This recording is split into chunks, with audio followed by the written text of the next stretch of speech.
कुणाचे ग कुणाचे सुंदर डोळे कुणाचे, त्या पाण्यातल्या माशाचे की माझ्या बाळाचे.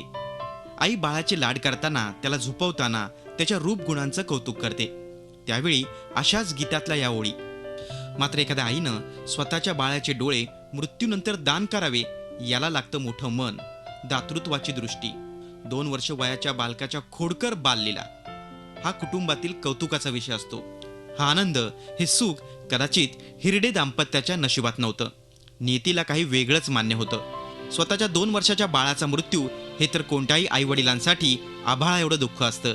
मात्र तेच बाळ अवयव रूपानं जरावतीच्या प्रीती हिरडे आणि मुरलीधर हिरडे या सुशिक्षित दाम्पत्यानं हा निर्णय घेतला. या दाम्पत्याला विवान नावाचा गोंडस मुलगा होता.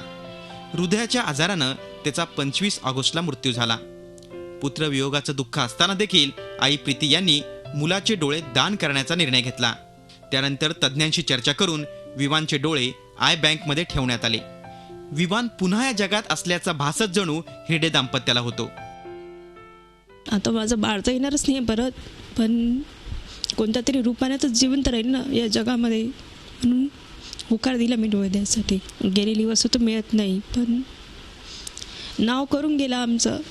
बस मी तर काही नाही देऊ शकले त्याला, पण त्यांनी मला खूप काही देऊन गेलं. तर आपला मुलगा तर झाला गेला आहे, जी घटना व्हायची ती झाली, पण तो निदान याच्या डोळ्यामुळं जर कोणा अंधा व्यक्तीला जग पाहायला मिळत असेल तर यापेक्षा जास्त पुन्हा आपल्या मुलाला अजून काय मिळू शकतं बा. तर या भावनेने मी मग त्यासाठी होकार दिला. अवयवदानाविषयी राज्य सरकारतर्फे नुकताच महाअवयवदान अभियान आणि सप्ताह राबवण्यात आला. जन्मजात अंधत्व किंवा अपघातामुळे आलेलं अंधत्व यामुळे आयुष्यभरासाठी अंधकारमय जीवन व्यक्तीला जगावं लागतं. मात्र हिरडे कुटुंबांनी घेतलेल्या या खंबीर आणि विवेकपूर्ण निर्णयामुळे आज पुन्हा एखाद्या व्यक्तीला हे सुंदर जग बघता येईल. अवयवदान हे श्रेष्ठ दान आहे. सकारात्मक दृष्टीनं केलेला छोटासाही बदल संख्येनं कमी असला तरी तो प्रभावी ठरतो. Rajesh Sonone, Zee Media, Amravati.